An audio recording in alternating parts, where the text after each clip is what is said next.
For so long I tried figuring out why Iris took so many pictures of me before she died.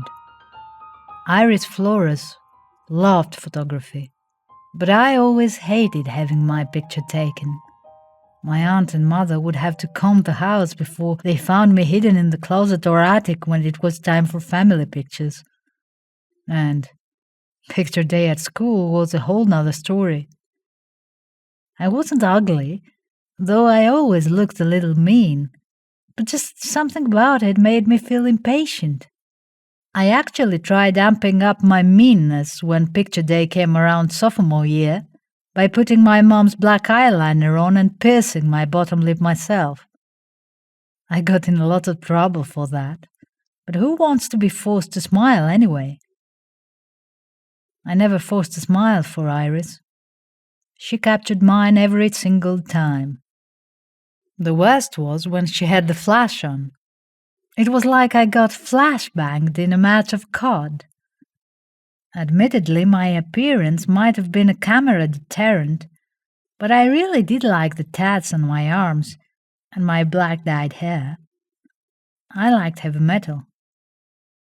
But this did not exempt me from family pictures. Iris was always cold. She wore her sweater sleeves up to her knuckles and often had a scrunched over posture like she was mid-shiver. She put her jet black hair in a ponytail most of the time. She had rectangular glasses with a cherry red frame. She was a wedding photographer, which she ran a promotional page for on Instagram. But she also had a page for recreational photography. There's pictures of hummingbirds on her page that were taken with such a high-quality camera that you can see their wings clearly and not inside that whirlwind blur. One of the other pictures I like on her recreational page is of a big tanker truck, like the kind I used to drive. I drove and delivered propane, but when we fell in love, I requested a stationary position at the company, which I was granted. Anyway, Iris and I met when I was sneaking around on her college campus. It was outside on a lawn with cement picnic tables. I heard the click, twisted around, and saw a woman with a big camera in front of her face. I was pissed until she lowered it and I saw her face. She apologized, but she was smiling. She was looking at her camera, looking at my picture, and I was too spellbound to accept any kind of apology. Her and I went on road trips to Vermont so that she could take pictures of the foliage. I remember her dropping on one knee to take a picture of one aisle in an apple orchard. It was a cold day that day, but she was extra cold. She had a flannel scarf that seemed like an accessory to her ponytail. I remember asking her why she was taking a picture of the aisle if no one else was there, and she didn't answer. She must have been too deep in thought. I think she saw the beauty in nature, while others, like myself, took it for granted. I teased her for it, though, tickling her tummy and laughing, but there's nothing there! There's nothing there! I think her breath, which was a cloudy, intangible thing in the cold that day, froze itself to my face, and it wouldn't melt until I cried months later, when she died. It stayed there frozen underneath my skin. Finally, for when her breath of laughter thawed, I cried, and that was her laughter coming off my face in steam. It was on that Vermont trip where she turned the camera on me. It was while I was driving. The highway was empty, and the wall of trees were still yellow, red, and orange, with guardian pine trees stalwartly in their verdant fleeces. She did it so quick. Her reflexes were superb. And because of that, she captured me completely in action. I looked at peace. I looked good. She had done something my mother and photographers on picture day at school never could have. When she showed me that picture when we stopped at Cumberland Farms, I felt as though I got a glimpse of my genuine self. I saw that I was in love. I saw that I was very concentrated on driving, but I was very content with life.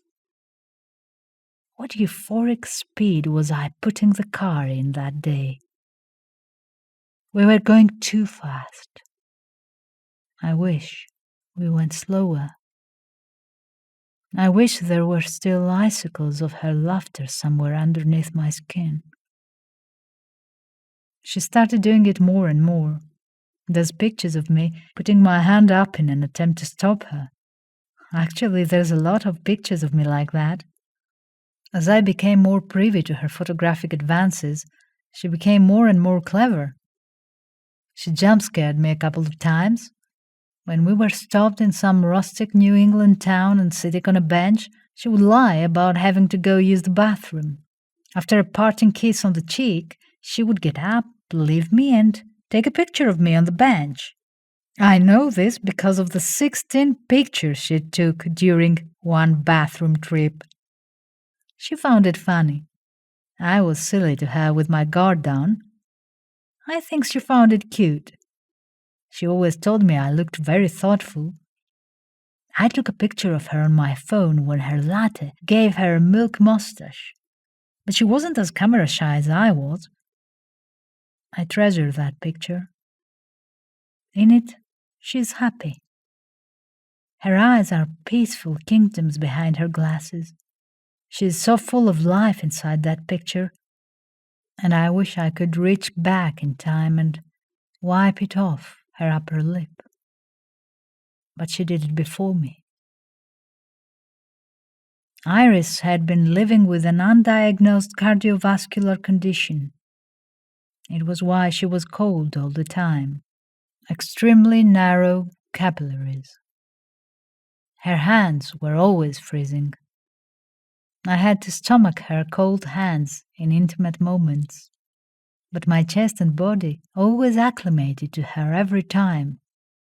She had winter in her hands, and at night, while it does its undulations, my chest wishes it could feel her hands again. She died in March. Her glasses made it seem as though she was still alive, not dead, but sleeping. She had fallen asleep with her glasses on, except people don't fall asleep in the middle of a wedding reception. She slumped over at the table in a venue in front of her camera. She left me a litany of photographs, some which she had developed and others she had printed. 26 doesn't sound so young until somebody only lives to be 26. I was angry. I was mad. I shut myself off from the world, took all my savings, and moved to live in a trailer in the woods, because the woods reminded me of some of our road trips. Her camera, lens darker than ever, became a decoration on the table in the crumpled kitchen of my trailer. I hated how big the window above the sink was when I compared it to the petal-sized lenses of her glasses. I didn't realize how lonely it could be sleeping alone until she died. It was on one of those cold nights, as my grief lasted far into the winter, desolating an entire summer, that I decided to do something I hadn't. I couldn't sleep, and for whatever reason, I felt it was finally time to look at photographs of myself, and not photographs of her and I the way I had been for months. It was 2-something in the morning when I left my sleeping compartment and went into the kitchen. I had stashed the photograph she took of me underneath a whiskey that I told myself I'd open when I went to burn them. Except I wasn't going to burn them now. I sat down. A frosty glare was coming through the window. Winter had its gloves off, and the cold outside made me think of her flannel scarf while I undid the tan rubber band from one of the 3 stacks of photos. 3. She must have taken 300 pictures of me. Of course, the first one that I saw was of me driving us through Vermont. A heroic solace glowed briefly in me. It was comforting for a moment. The boy who wasn't afraid of pictures anymore. But just when I was flipping to the next picture, I stopped. I felt my face contort into a squint. It was as though somebody had breathed on my soul, and it was the first thing to warm me in months. In the photograph, I had one arm extended out on the wheel. My face in concentration, as stated before, but what at first appeared to be Iris's reflection in the driver's side window was not that. She was there. It was very much a reflection with weak opacity from the sun. She had her glasses on and she was smiling. But there was just one problem. She wasn't holding her camera.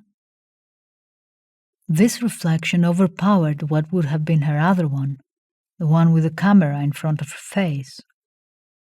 Confused, I put the picture aside and looked at the second one out of the 300. And I froze immediately. I froze. It was a photograph of me at an old country store with a cowboy hat on. This was one I actually smiled for. I was standing in front of a wall of shelves of candy. It was a very sunny aisle, and all the sunlight got caught inside the gummy worms and hard candy. I knew that Iris took this photo. I remember exactly how she bent a little forward when she took it. I remember how her saying "Yee-haw" was what made me smile. But there was just one problem with the photograph. She was in it too. She was beside me and kissing my cheek. She was side-eyeing the camera. It was a slightly goofy pose, very fitting of her. But she was the person who took the photograph. How was she in it too? I started going through them frantically. She was in every single picture that she took of me. Just when I was about to cry, I flipped to one that shocked my heart. It was a picture of me at a scenic view in New Hampshire, a valley of pine trees and abandoned railroad below. In this one, she was flashing the camera, lifting her shirt up and winking. It gave her other open eye a twinkle. I swooned. I put my hand to my mouth, even though there was nobody else around, and I started laughing. There was nobody around, right? That might have been the picture I looked at the longest. But it was mostly because of how hilarious I found it. What was she doing? Was she trying to cheer me up? Did she come into every photograph to photobomb me just before she had to go to heaven? Or did she have some kind of photogenic magic that allowed her to cast herself into every picture, even though she was behind the camera? I didn't know. How could she have conjured such positivity in that blip between life and death? Her visage looked so happy in some pictures, and thoughtful, and thankful, and wonderfully somber in others. Death must not be as scary as we thought if we're in love, if you have someone to take a picture of.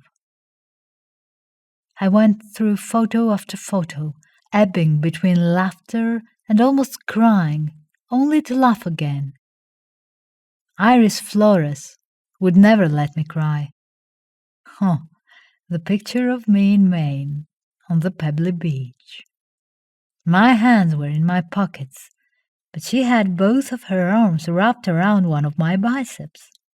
I remember that day, the smell of the sea, and how she walked backwards with a camera at her face. She did all that so expertly, especially in that terrain. She had sniper precision and sniper patience. I don't know what came over me, but it was something triumphant. I finally felt some kind of relief. I looked at the many I set outside before running out of my trailer into the cold. The sky was a deep ocean blue. The pine trees lost their colors and were black, and the earth wore a puffy layer of snow. The temperature started taking advantage of me immediately, but I stayed outside my trailer, looking up at the night sky as though waiting for a camera flash. But then I looked back down at the surrounding woods and dunes of snow that absorbed all the quiet in the world, and I saw a frost fog rolling around on the snow. Frost fog, a kind of fog occurring at incredibly cold temperatures, was all around my trailer. The frost fog was billowing itself and rising and rolling in tidal motions on the snow. I turned in place. The frost fog was as loyal as Saturn's rings, and all-encompassing as well. It was coming out of the blackness of the woods to roll a cottony textured cloud along the snow. I was breathless. The sound of her laughter must have been somewhere else, somewhere incredibly far away. But I could see it.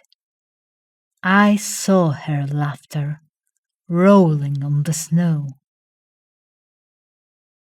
I stayed outside for as long as I could, turning and twisting around and just marveling at the frost fog.